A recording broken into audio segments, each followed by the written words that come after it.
You're listening to Overwhelmed Working Woman, the podcast that helps you be more calm and more productive by doing less. I'm your host, Michelle Gauthier, a former overwhelmed working woman and current life coach. On this show, we unpack the stress and pressure that today's working woman experiences. And in each episode, you'll get a strategy to bring more calm, ease, and relaxation to your life. Hi, friend. Welcome back to the Declutter Challenge. Today, we're going to be focusing on taking back your time. We're literally going to declutter your time today. First, I'm going to share a couple of wins from yesterday, and then I'm going to explain how to declutter your time and your calendar. And then at the end, I'm going to answer a question that someone sent me that has to do with how you keep your spouse and your children on track with your decluttering efforts. Okay, first, let's talk about the wins from today. I want to start off by sharing one from Carrie. Carrie told me that she decluttered her inbox, which is awesome. Lots of you told me yesterday that you started with your inboxes, so I think there were a lot of emails deleted yesterday, and that makes me happy. Carrie shared a great win with me, and I thought this was a really interesting thing to think about. She had a whole bunch of saved emails that were workout tips, recipes, parenting advice, interesting news articles. And these are her words. These are things I saved and intended to read and use. I have folders for these categories, but once something goes in the folder, I rarely seek it out. The same is true of my saved posts on social media. I say, oh, I'll come back to this, and then I save it and never see it again. I feel like letting go of all the interesting content that passes me by is a form of decluttering as well. It's like standing in a river and worrying about not keeping a cup of water. I know there will always be more coming. So I love that not only did she declutter her inbox and delete some of those things that she had saved, but she's also going forward thinking about how she can let that interesting content go. If she doesn't have time to read it at that moment, just trust that whatever it is you're supposed to see will come back to you again. So thank you, Carrie, for that great example. I love that one. Looking at my list of what else I received, lots of email cleanouts. Yay for email cleanouts. Camera rolls. Abby said she decluttered her September photos thus far, which is a great place to start. Leslie described that she decluttered her social media and that she unsubscribed from a whole bunch of emails. Unsubscribing from emails is such a great way to declutter because then you get rid of that one and then you don't ever get any more from that particular source. All right, now let's hear about Lisa's win, and then we'll jump into how to declutter your calendar.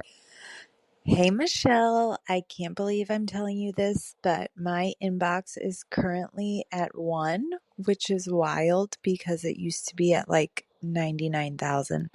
So I kind of went extreme and did like the select all, delete, keeping track of the flagged ones in another folder that are important. But it feels so good to just see that number 1.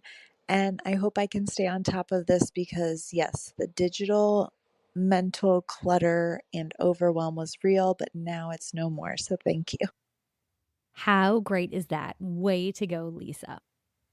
So for today, we're going to declutter something that is sometimes not even visible, but equally draining, which is your time. So your calendar can get just as overloaded as a closet, and every commitment carries weights that can weigh you down. So taking even one thing off your schedule can give you a huge sense of relief. What I want you to think about, though, when you review your schedule, let's say you whip out your calendar right now on your phone and you look at it, how does it make you feel? And then second follow-on question to that is, what is not on your calendar that takes up your time? So for example, if you were to look at my calendar tonight, it would be blank. There's nothing special on there tonight. But what I will be doing is making dinner and picking my daughter up from golf practice and probably helping my son with some homework and lots of things like that. So think about what your calendar reflects and what it doesn't, and how your calendar makes you feel. And then I want you to ponder, of those things, which commitments feel heavy or unnecessary. So if you were to look at my calendar right now, it's pretty slim and trim. I do not have a lot of commitments on there. I have nothing on there that I don't want to do, but man, I used to. I had a ton of things that felt like I needed to do them. Volunteering in my kids' classrooms all the time, getting up and running every day of the week, those kinds of things. So what are the commitments that you're doing that feel heavy or unnecessary? When I work with my clients, a lot of times it's like, oh, I'm on this board, but I don't want to be on this board anymore, but I don't know how to get out of doing it. Or I'm always going to the meetings that my team members are having when I really don't need to be there anymore. Or I'm still running this meeting when I could really hand it off to someone on my team to manage. So think about that and choose one. And for your action today, declutter your calendar and your time by making at least one small adjustment. So take the time to look through and maybe list out things that you're doing that don't show up on your calendar, and do something like cancel a meeting that no longer serves a purpose. Reschedule a call for a less stressful time. I just did move a call out a whole month because I was like, I don't have to do this right now, and it's making me feel stressed to be able to prep for it in time.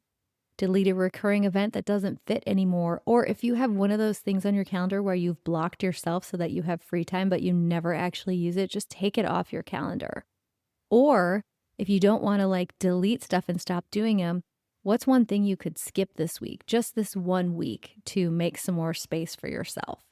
Or say no to a social obligation, a social invitation that feels like an obligation. Or maybe adding something to your calendar like time off for yourself.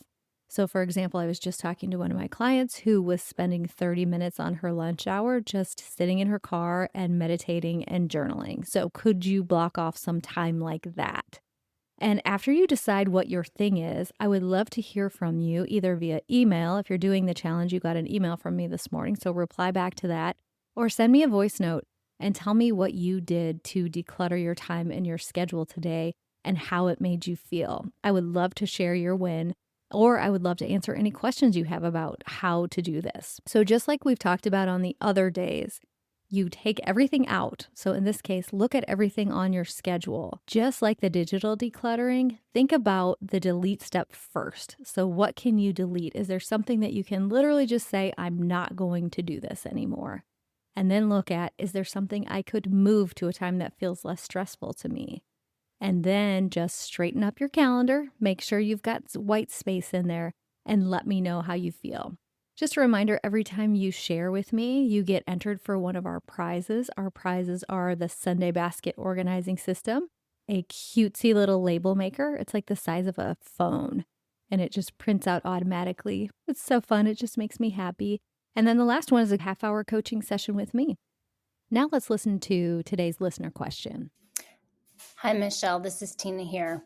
I'm really enjoying the Declutter challenge, but I've noticed that my husband and daughter are not so into decluttering, and sometimes it feels like the work that I do gets undone by people who just aren't as motivated. Any tips for helping my family appreciate the decluttering and kind of keep up the good work?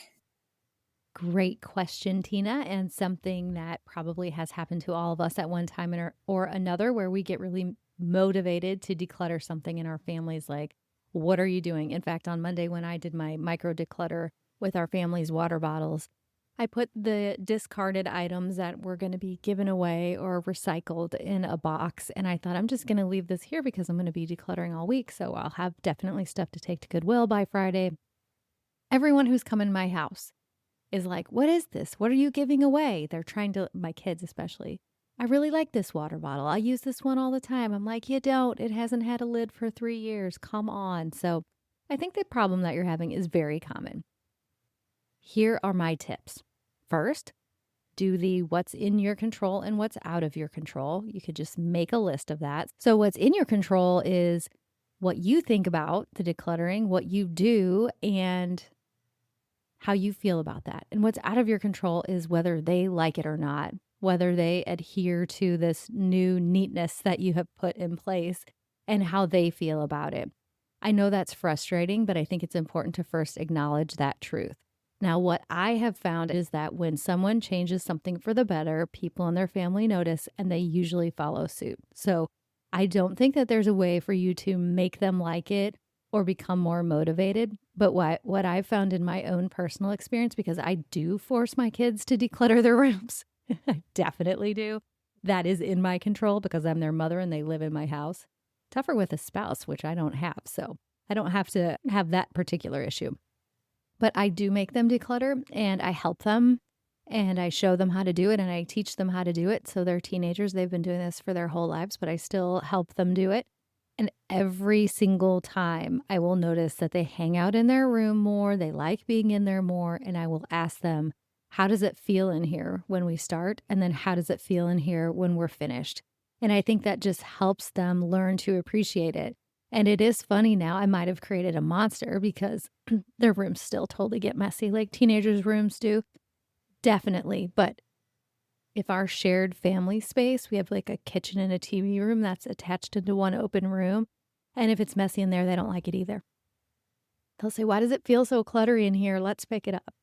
So eventually over time, I think that they have learned and noticed that they're not just randomly going around and organizing things and, super proactive about it, but I think that they do appreciate it. And then my handsome man friend who does not live with me, he has his own apartment, so he can keep it however he wants.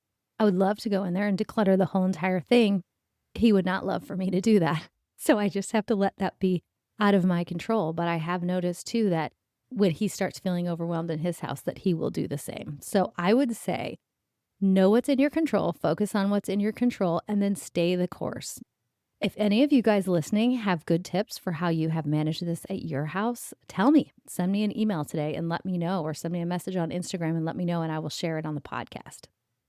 So that's it for day 4. Declutter your calendar, reclaim your time, and tomorrow we'll wrap up the challenge with a reset and a celebration and a plan for going forward with this.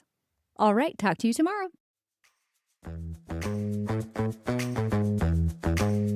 Thank you for listening to the Overwhelmed Working Woman podcast. If you want to learn more about my work, head over to my website at michellegothier.com. See you next week.